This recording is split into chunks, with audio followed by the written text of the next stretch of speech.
Bonjour, Bérénice Boucaré, troisième et dernier volet de notre série consacrée à l'approche qualitative.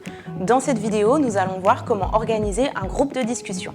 Le groupe de discussion est une des méthodes privilégiées de l'approche qualitative. Il regroupe généralement entre 6 et 12 personnes partageant des caractéristiques communes qui sont pertinentes pour l'objet de la recherche. Le groupe de discussion est toujours animé par un facilitateur, lui-même accompagné d'un enquêteur ou d'un assistant chargé de la prise de notes ou de l'enregistrement audio. Le groupe de discussion est une méthode de recherche relativement peu chère et facile à mettre en œuvre. C'est aussi une méthodologie flexible puisque le groupe de discussion permet de découvrir des opinions, des attitudes et des sentiments qui n'apparaissent pas forcément dans les entretiens individuels qualitatifs. C'est aussi une méthodologie privilégiée si vous souhaitez vous rapprocher de groupes de populations vulnérables, discriminés ou marginalisés qui n'ont pas forcément d'espace d'expression. Pour organiser son groupe de discussion, il faut déjà avoir une compréhension claire des objectifs généraux de la recherche, de la problématique et des questions spécifiques auxquelles on souhaite répondre par l'intermédiaire du groupe de discussion.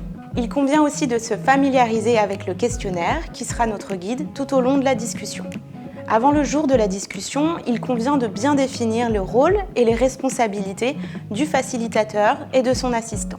La localisation du groupe de discussion est aussi importante afin de s'assurer que les participants sont à l'aise. Souvenez-vous, il faut toujours respecter les participants à la recherche et surtout respecter le temps qu'ils nous accordent. Il est préférable de contacter et d'organiser les groupes de discussion à l'avance afin que tout le monde puisse prendre ses dispositions. Concernant la durée du groupe de discussion, nous conseillons de ne pas dépasser les 2 heures afin d'assurer l'attention des participants et d'éviter les effets de fatigue. Surtout, pensez à bien amener votre carnet de notes et un magnétophone afin de retranscrire les discussions et de ne pas perdre d'informations.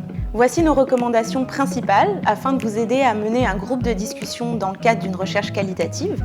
Si vous voulez d'autres informations, n'hésitez pas à consulter les ressources disponibles en ligne sur la plateforme Iena. Merci et à bientôt.